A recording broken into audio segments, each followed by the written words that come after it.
Hello everyone, welcome to the black bison academy for CGPSC. Current affairs में हम अक्टूबर month को focus कर रहे हैं। इसमें जो आज का न्यूज़ है उसमें देखेंगे कि नारायणपुर, जो कि नक्सल अफेक्टेड डिस्ट्रिक्ट है हमारे छत्तीसगढ़ का, उसे 5th रैंक मिला है। किस कैटेगरी में? एजुकेशन, हेल्थ एंड न्यूट्रिशन की कंबाइंड कैटेगरी में, इन एस्पिरेशनल डिस्ट्रिक्ट प्रोग्राम के तहत। आइए इस न्यूज़ को थोड़ा डिटेल से देखते हैं। नारायणपुर, जो कि एक नक्सल अफेक्टेड डिस्ट्रिक्ट है, उसने हाल ही में उसको आइडेंटिफाई किया गया है as one of the best performer district in the field of education, health and nutrition. ये ओवरऑल नारायणपुर को 5th रैंक मिला है पूरे इंडिया में, अपने पूरे इस कैटेगरी में, जहाँ की 112 एस्पिरेशनल डिस्ट्रिक्ट्स के बीच में ये कंपटीशन था। नीति आयोग ने 19 अक्टूबर को अगस्त मंथ के लिए ये रिज़ल्ट डिक्लेयर किया है। नारायणपुर जो डिस्ट्रिक्ट है वो चैम्पियंस ऑफ डेल्टा की रैंकिंग में, स्पेशली हेल्थ और न्यूट्रिशन कैटेगरी में, बहुत अच्छे रैंक को हासिल किया है। और यहाँ पर इसने 2nd रैंक हासिल किया है इन the field of the health, and 4th rank इसने हासिल किया है इन the field of nutrition. Now इसको थोड़ा सा और डिटेल में देखते हैं कि नारायणपुर के अलावा और कौन कौन सी डिस्ट्रिक्ट्स थी जो इस कैटेगरी में थी। सो बिहार से बेगूसराय, धलाई इन त्रिपुरा, पूर्णिया बिहार का फिर से, दमोह मध्य प्रदेश का, और चौथे नंबर पे नारायणपुर रहा। सो ये एस्पिरेशनल डिस्ट्रिक्ट्स जो प्रोग्राम है, हम इसको और भी डिटेल में देखेंगे। इसके तहत पूरे भारत में 112, चूँकि 115 भी हैं उस डिस्ट्रिक्ट्स में, तो 112 डिस्ट्रिक्ट्स के बीच में अमूमन ये कंपटीशन रखा जाता है। इस 112 डिस्ट्रिक्ट्स में छत्तीसगढ़ के 10 डिस्ट्रिक्ट्स को कैटेगराइज किया गया है, क्लासीफाई करके उसको इंक्लूड किया गया है। ये डिस्ट्रिक्ट्स हैं कोरबा, राजनांदगांव, महासमुंद, कांकेर, नारायणपुर, दांतेवाड़ा, बीजापुर, बस्तर, कोंडागांव और सुकमा। तो आपको थोड़ा सा इन डिस्ट्रिक्ट्स के बारे में, उसकी जो कैपेसिटी है, जो उसका सबसे इम्पॉर्टेंट पोटेंशियल है, उसको जानकारी रखना है, क्योंकि हो सकता है आपको इंटरव्यू में भी इससे रिलेटेड क्वेश्चन मिल जाए। अब ये टॉपिक, ये जो करंट अफेयर्स है, इसको आप क्यों इम्पोर्टेंस दें और इसको क्यों आप डिटेल में पढ़ें?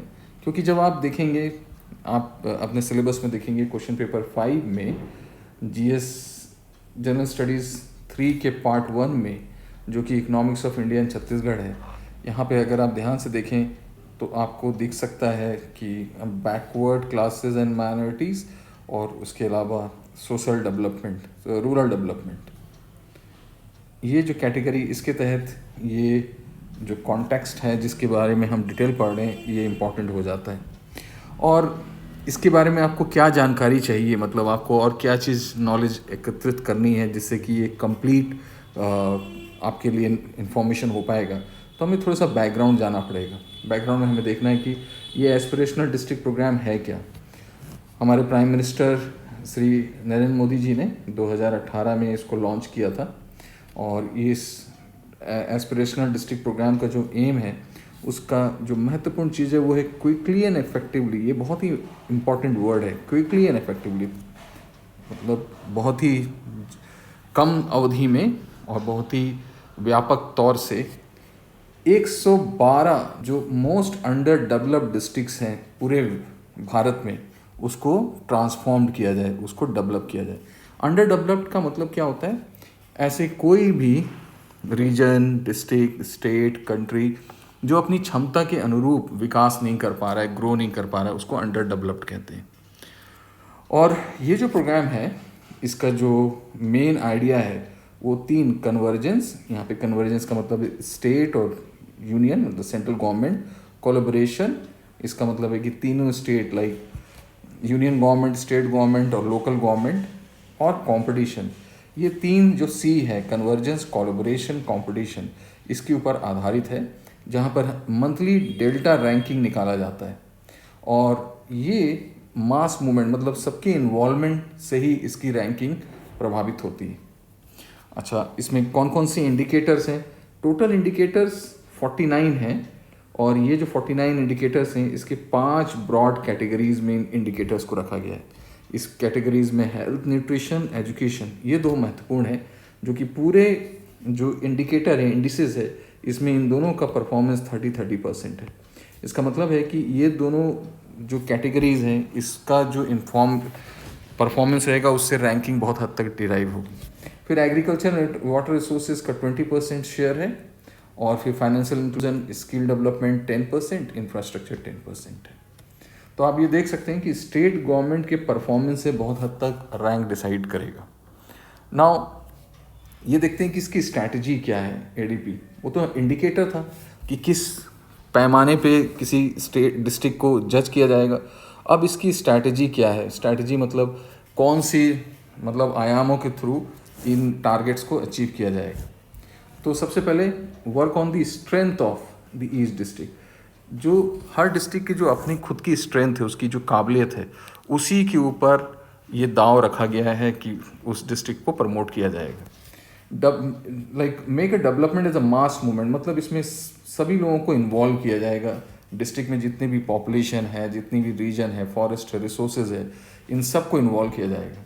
Then identifying the low hanging fruits, ये बहुत ही इंपॉर्टेंट वर्ड है, और इसलिए मैंने कहा कि जितने भी एस्पिरेशनल डिस्ट्रिक्ट छत्तीसगढ़ के लिए सेलेक्ट किए गए, आप उसकी लो हैंगिंग फ्रूट्स मतलब ऐसे वो सारे पोटेंशियल्स, वो सारी क्षमताएं उस डिस्ट्रिक्ट की जिसको कि त्वरित रूप से तुरंत कन्वर्ट किया जा सकता है इफ़ेक्टिव तरीके से एक डिज़ायरेबल रिजल्ट के लिए, उन चीज़ों को आइडेंटिफाई करके उस पर काम किया जाता है।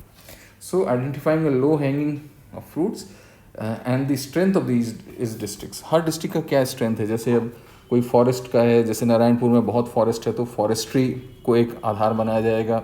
मेघालय में अगर टूरिज़्म के लिए सपोर्ट होता है तो टूरिज़्म को एक आधार बनाया जाएगा। झारखंड या उड़ीसा की कोई ट्राइबल डिस्ट्रिक्ट्स में अगर कोई माइनिंग है या फिर उससे रिलेटेड कुछ एक्टिविटीज़ हैं, उस चीज़ को आधार बनाया जाएगा। Now measuring progress in the rank the district to spur the sense of a competition. Like ये रैंकिंग का मकसद ये है कि लोगों के बीच में कॉम्पिटिशन की भावना को प्रेरित किया जाए। कंपटीशन का मतलब ये होता है अपने आप को सर्वश्रेष्ठ के रूप में देखना और प्रस्तुत करना। तो जब हम अपने आप को सर्वश्रेष्ठ और बेस्ट के लिए फाइट करते हैं तो हम अपने पोटेंशियल को रियलाइज कर सकते हैं। District shall be aspire to become the state best to nations best. और ये बहुत ही अच्छा है, इस चीज़ को आप भी अपने जीवन के रूप में ले सकते हैं कि हर जो डिस्ट्रिक्ट है उसको ये प्रेरित किया जाए कि वो पूरे राज्य में अपने आप को बेस्ट के रूप में देखें, और इसके तहत वो पूरे राष्ट्र में अपने आप को बेस्ट के रूप में अपने जो मुकाम है उसको हासिल करें। नाउ इससे रिलेटेड थोड़ी सी और जानकारी आप देख सकते हैं कि आज इस जो एस्पिरेशनल डिस्ट्रिक्ट प्रोग्राम है उसने क्या ख्याति प्राप्त की है। हाल ही में यूनाइटेड नेशन ने इस प्रोग्राम की बड़ी तारीफ़ करी है, और इसीलिए ये प्रोग्राम बहुत महत्वपूर्ण हो जाता है। और जैसे कि मैंने बताया कि ये प्रोग्राम 3 C's के प्रिंसिपल्स पर है, और इस प्रोग्राम को यूनाइटेड नेशन ने केवल मतलब तारीफ़ नहीं करी है, बाकी डेवलपिंग कंट्रीज़ को भी उन्होंने रेकमेंड किया है कि इस तरह के प्रोग्राम को आप अपने देश में और अपने कंट्रीज़ में इसको इम्प्लीमेंट करें। इसके अलावा भी जो जितने भी विशेषज्ञ हैं, जो एक्सपर्ट्स हैं प्लानिंग के, प्रोग्राम के, उन लोगों ने भी इस प्रोग्राम को बहुत ही ज़्यादा सराहना दी है, और उन्होंने बताया कि एक तरह का कैटलिस्ट होगा जिसके चलते एक प्रोग्रेस और जो तरक्की है, प्रगति है उस डिस्ट्रिक्ट की, वो तेज़ी से एक रफ्तार पकड़ सकती है। अब इसमें एस्पिरेशनल डिस्ट्रिक्ट प्रोग्राम ने क्या क्या मुकाम हासिल की? तो सबसे पहले कि इन्होंने anganwadi, model anganwadi centres develop किए गए जो कि विमेन को और चिल्ड्रन को बहुत बेनिफिट प्रदान करते हैं। अब आंगनवाड़ी तो बहुत दिनों से था, पर इस प्रोग्राम के तहत मॉडल आंगनवाड़ी सेंटर्स बनाए गए, और इसी प्रोग्राम के अंतर्गत पोषण ऐप बनाया गया जिससे कि रियल टाइम मतलब कि वास्तविक समय में एक डेटा एनालिसिस किया जा सकता है किसी भी चाइल्ड ग्रोथ का, और किसी भी मेल न्यूरिशमेंट ट्रीटमेंट के बेसिस पे जो भी इंडिकेटर होते हैं उसको मेजर किया जा सकता है। असम में इसी प्रोग्राम के तहत मोबाइल हेल्थ एम्बुलेंस को यूज़ में लाया गया। इसी प्रोग्राम के तहत नीति आयोग ने कुछ फ्लैगशिप इनिशिएटिव्स लिए। फ्लैगशिप वो होता है जो कि एक महत्वपूर्ण प्रोग्राम होता है, उसको फॉलो बाकी छोटे छोटे प्रोग्राम कर रहे होते हैं। तो फ्लैगशिप इनिशिएटिव्स लिया है। इसमें सक्षम बेटियां अभियान, एनीमिया मुक्त भारत, सुरक्षित हम सुरक्षित तुम प्रोग्राम को लिया गया। तो इसको थोड़ा सा आप डिटेल में देखेंगे, हमारे आने वाले वीडियोस में आपको इस प्रोग्राम की और भी डिटेल्स मिलेंगे। नाउ हम देखते हैं कि इस प्रोग्राम से रिलेटेड छत्तीसगढ़ गवर्नमेंट ने कौन कौन से प्रोग्राम को स्टार्ट किया है या उसको प्रोत्साहन दिए। तो हमारे छत्तीसगढ़ में हमारे मुख्यमंत्री ने एक मुख्यमंत्री सुपोषण अभियान को आरंभ किया है, जहाँ पे कि जो मेल न्यूट्रिशन विमेन होते हैं और जो बच्चे होते हैं उनको बेसिकली मेल न्यूट्रिशन चिल्ड्रेन और वुमेन जो एनीमिया से ग्रसित हैं उनको फ्री में इसमें एक सुपोषण मतलब कि एक बहुत ही पोषण न्यूट्रिशन वैल्यू से रिलेटेड फूड प्रोवाइड किया जाता है। नाउ इस प्रोग्राम में के एस्पिरेशनल डिस्ट्रिक्ट प्रोग्राम के तहत और भी कई प्रोग्राम स्टार्ट किए गए हैं, जैसे मुख्यमंत्री हाट बाजार क्लिनिक, दाई दीदी क्लिनिक, मुख्यमंत्री स्लम स्वास्थ्य योजना, Hamar lab, malaria free Bastar, malaria free Chhattisgarh योजना, doctor Khubchand Baghel health scheme. ऐसे बहुत सारे प्रोग्राम को भी यहाँ इसके तहत ऑपरेट किया जा रहा है। और जो सबसे महत्वपूर्ण है, जैसा कि मैंने बताया कि एजुकेशन और हेल्थ एक बहुत बड़ा इंडिकेटर है जिसके बेसिस पे डिस्ट्रिक्ट्स को आइडेंटिफाई किया जाता है, उसकी परफॉर्मेंस को। और उसी के तहत जो एक बहुत ही महत्वपूर्ण जो हमारी गवर्नमेंट ने, स्टेट गवर्नमेंट ने जो कदम लिया है वो है Atmanand English medium school of excellent schools, English medium excellent schools. तो इसके तहत भी बहुत हद तक बच्चों के जो स्टैंडर्ड हैं उसको इम्प्रूव किया जा रहा है। Thank you very much.